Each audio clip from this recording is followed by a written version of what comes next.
Hey, guess what? I got 100 subscribers! And I thought I should give you guys another tutorial, a Headhollow tutorial. God, I'm stupid. Anywho, the Headhollow is more of a strength factor. You know, you need to have muscles in your back. You can't get discouraged in the beginning because, actually, if you look here, okay, I'll put an annotation right here. It's gonna be me of day 1 in the Headhollow, and then I'll put a clip of my Headhollow day 6 here, and that's when I was able to reach all the way back and actually like touch the floor. So I went back from doing really bad, like just pushing off the wall, to being able to touch the floor here. Alright, a good place to start is get a carpet, okay, a flat surface, because when you first practice Headhollow, it's really gonna put some strain or like put a lot of hurt on your head, okay? Eventually you'll get to the point where you won't care anymore and like it doesn't hurt your head anymore, but for the sake of being safe and being comfortable when you're practicing, you want to be on a carpet first.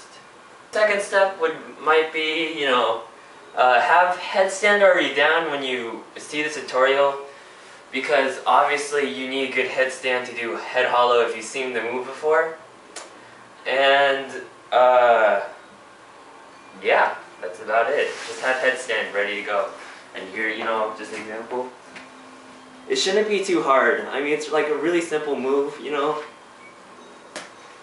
and you should have like no strain with it whatsoever. Third step would be actually grooving into the Headhollow position. And what you want to do is when you're on your head, just creep your hands back and then bend your back, and then creep your hands out more. Okay? So here's an example of it. So I'm on my head, okay? And now what I'm gonna do is put my hands back. Alright, and then bend my back a little, then creep my hands out more. Okay. So you notice it's hands, back, the hands again.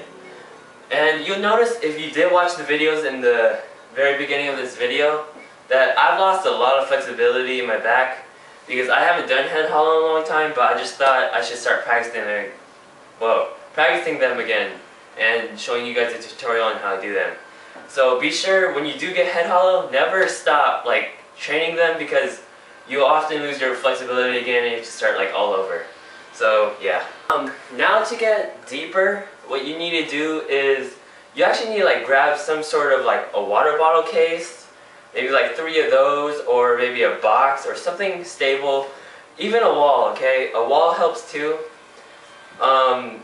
I showed you how to get into the Headhollow, but now I need to tell you how to train it so you can actually hold it by yourself. And yeah, so here we go. I'm going to assume that we're going to take it from the very beginning, and then we're going to start off with the wall.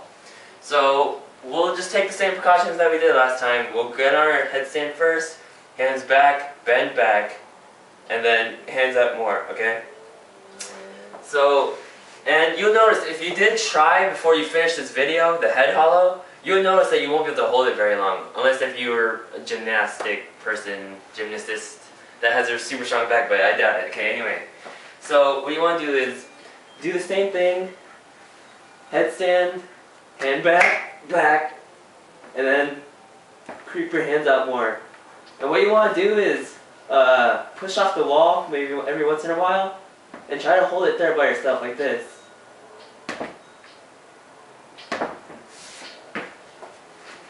Okay? And where your strength is coming from is your hands pushing back on the ground. Like, your hands are keeping your back from bending down too far in the very beginning. And you should feel a strain in your shoulder. And that's good, because that means you're actually pushing yourself upright. And you're not only depending on the wall.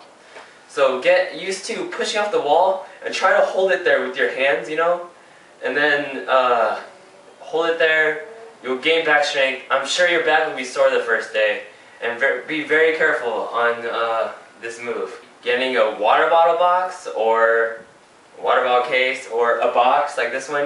And I'm probably going to use this one, but let me explain first. So the point of using the boxes is it's like setting weights on a bar, okay? You start off with nothing, and then you gain a little bit more and more and more, and you pump more and more, and then eventually you'll be able to like pump like 300 pounds, right? But in this case, it's kind of reversed. We're going to start out with a lot of boxes, and then we're going to start toning it down, okay?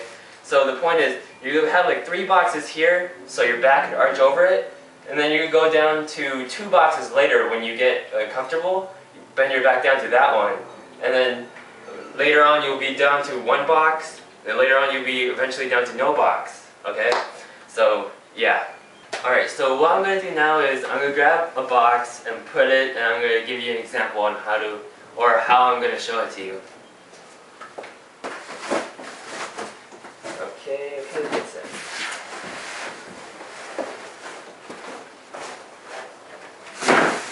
Alright, so I'm going to say this is maybe 2 boxes. I'm going to see if I can reach that. Hopefully I can, just to show you guys, but here we go. You want to get in headstand first, and just try to touch the box, okay? You guys might start at 3. I might even have to start at 3, but we'll see. So I'm going to show you how I used to practice after I got comfortable with the wall and after I was able to hold myself up. The point of the wall is to help you in the very beginning. It's your training wheel, okay? So you get on, you push up, you try to hold it. Once you're able to hold it for a really long time, and then once you, after you hold it for a long time, right? Once you're able to do that, what you want to do is hold it, but go down deeper, and that's where the box comes in. So make sure you master the wall first, you push off, and then you master holding it by yourself without the wall, and then you work on the box, which is getting it deeper. So that's another thing.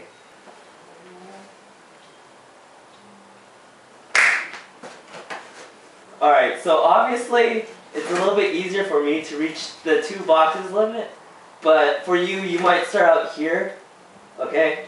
But this is just because I've been doing it for quite a while. And you'll notice my voice gets a little shaky when I'm in the Headhollow. It's not really because it's putting too much strain on me. Whoa. You know, it's because like the blood's rushing to my head and just like, I don't know. Anyway, it's not that hard of a move. You just need to train on it. Obviously, since I just got the 2 boxes, later tonight I'm probably going to try to train this, and then tomorrow night I'm probably going to try 1, and yeah. So that basically sums up my tutorial on the Headhollow. I showed you what to do, how I did it. If you like this tutorial and you want to see maybe like windmill, hung 10, possibly future air chair tutorials, or just random things, you know, go ahead and subscribe. It's like the yellow button on this side or that side. I don't know, but I think it's this side. So what I'm gonna do right now is answer some of the frequently asked questions that's been asked to me since I've started my hung 10 tutorial, actually. So what I'm gonna just list questions and I'm gonna answer them. Okay.